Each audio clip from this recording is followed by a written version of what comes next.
Reg, ek het gister vir julle die verkeerde manier gewys om hierdie vetverhouding uit te werk. Vandag gaan ek julle die regte manier wys. Reg, hier het ons daardie 10 kg vleis en ons het 3 kg vet. Wat ek julle gewys het, is dat 3 kg vet nie 30% is van 10 kg vleis. Hoe werk mens dit uit?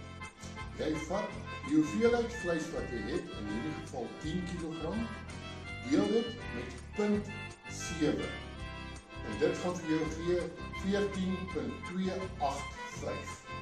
Dan vat jy die antwoord wat jy het, 14,285, trek die hoeveelheid vleis wat jy het daarvan af, en dit gee vir jou 4,285. So, daar is presies 1,285 kg vleis te min.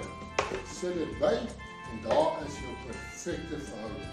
10 kg vleis, 4,28 kg vet is 'n 70-30 verhouding. Jy kan hierdie verhouding aanpas net soos wat jy wil.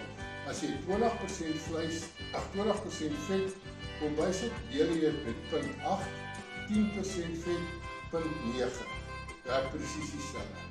Werk jou vetverhoudinge reg uit en jou wors sal altyd sappig en perfek wees. En onthou, ek het vir julle gesê, kry vir jou 'n boekie, skryf hierdie goed neer, dis baie belangrik.